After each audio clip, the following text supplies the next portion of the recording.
What's up, Marvel fans? This is your boy Infamous, and today we're diving in and talking about a very anticipated Marvel game coming very soon, that being Marvel's Guardians of the Galaxy.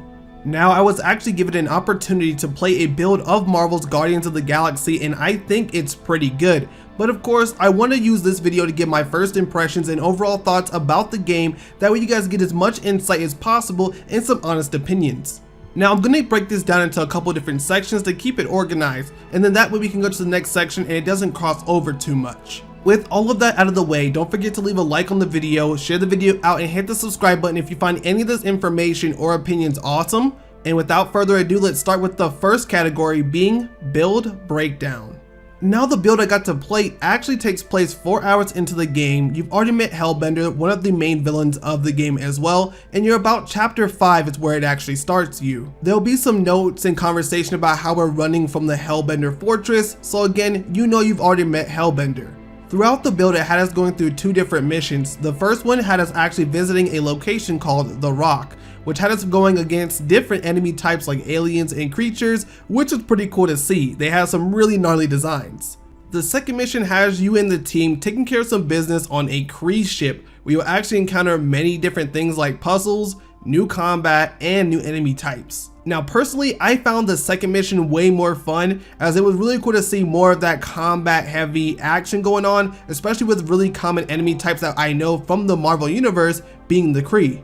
Now that you have more of a breakdown about the build I got to play, let's actually dive into my first impressions, and overall I enjoyed it. It was fun to play, combat was really fun, and we'll dive more into that into the gameplay portion, but overall it was really good to play. Starting it up, you play a Star-Lord, which is going to be your main character and only playable character as of based off the knowledge that I know and the build that I played that you'll be playing with. Star-Lord is funny, he's witty, and actually very mobile. Now, one of the biggest impressions doesn't rely on the actual gameplay of the game, but it's actually the non-combat portions, where you actually just talk to characters and build relationships.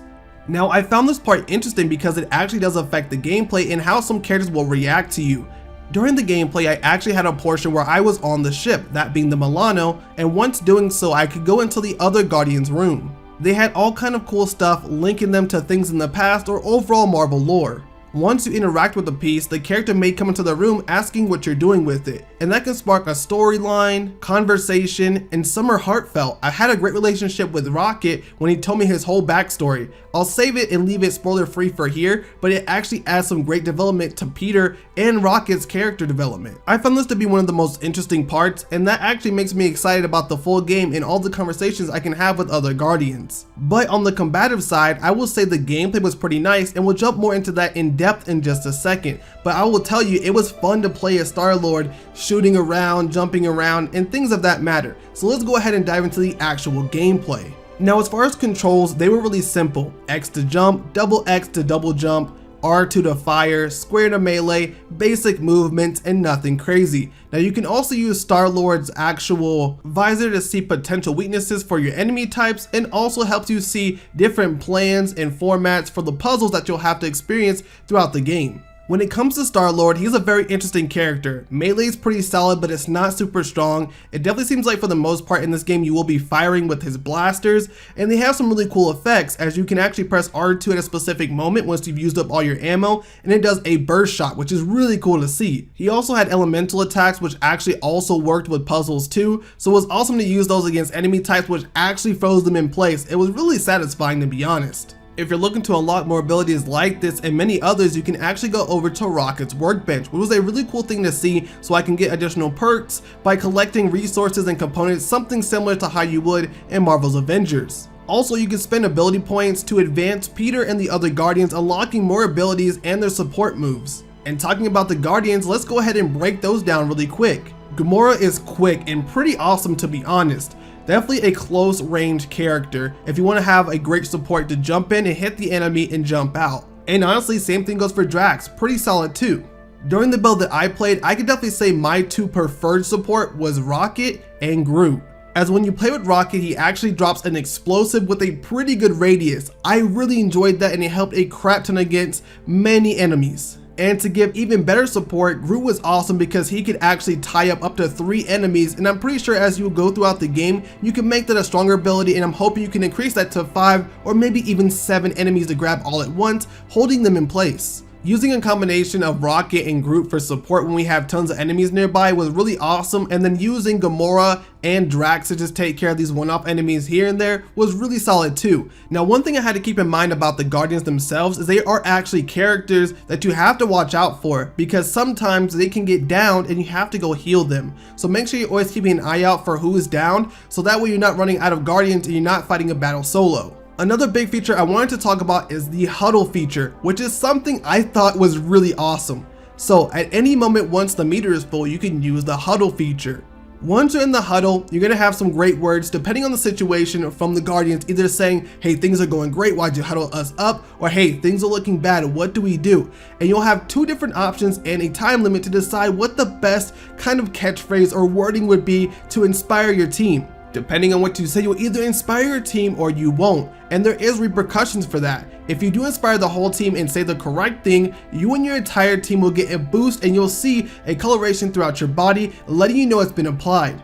If you did not inspire your team, you'll be the only character to get the boost, and the rest of your team will be at their normal state. Now, I don't know the breakdown for all the stats, but it was very useful when I was going against enemy types and I had that power up with me. And that's just the tip of the gameplay iceberg. Now, I will say, with all the great things I've said now, there is some things I would love to fix. One of the biggest things that I would love to see for Star-Lord is an actual running speed boost. As a fight, the character was quite slow compared to some of my other companions. I know Star-Lord isn't the most fit character in the world, but at the same time, I believe he should be a little bit faster. At times, I felt really slow and behind the team. I'm just not sure why. Another thing I wish that definitely would get shown a little bit better is the actual icons for when your team member is down. Now, of course, they will actually scream out, hey, I'm not doing so well, or just drop down saying some kind of phrase, but I wish there was a better indicator letting us know how far the character is and when they're actually down to make it more pronounced on the screen. Lastly, the thing I would love to fix about the gameplay for Star-Lord is just overall control when it comes to the rocket boots, as this will be a feature you actually unlock by pressing R3 in your switching menu, and you can actually use your rocket boots to fly around the map for a limited time. So I hope that gets improved because it was kind of weird to control at times.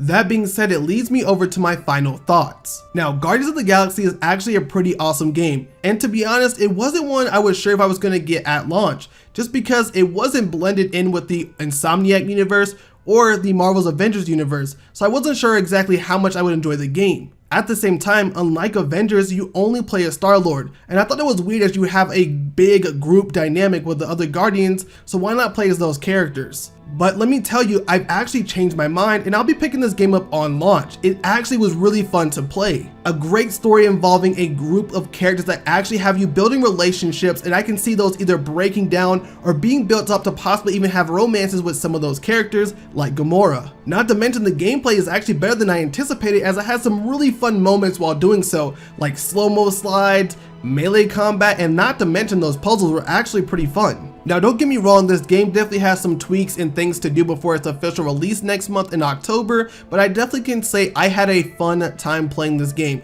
Once those things get tweaked or those features possibly get added in, I honestly cannot wait to see what it has in store. And this game is looking amazing. Graphically, it looks really good, and I've come to enjoy what I got to play. And I also love the fact that you can actually customize each Guardian and have different costumes, some that will be MCU completely inspired, and when I say inspired, it's the MCU suit on these characters. Now, of course, they won't look like their MCU counterpart as far as the face. You're not gonna see Peter Quill from the MCU, but you'll see that costume, and it does look pretty dope, alongside some of the other costumes. But with that all being said, again, I'm excited about this game, and I believe you guys should be too. It actually is a really fun game, and I can see it competing with other titles like Marvel's Wolverine whenever that releases, but of course this game comes out very soon, so you won't have to wait much longer. If you guys do have any following questions about the actual build I got to play, let me know in the comments down below, and I'll try to answer those questions for you. I can only answer what I actually know, so hopefully you guys do be patient until I get the full game anyway. Again, I have to give a huge shout out to Adios Montreal. Thank you so much for letting me just taste and play the game and see how it is. It is really awesome to get a chance to play a game a bit early, and this was just an amazing experience. I can't wait for this game to come out. I can't wait to play as Star-Lord, playing some dope music. And also, I forgot to mention the soundtrack is awesome. But make sure you guys do stick around for more content like this here on the channel. If you did come to enjoy it, leave a like, share the video out, hit the subscribe button, and I will see you guys in the next video talking about more Marvel game and superhero games as well. I'll see you guys next time. Bye!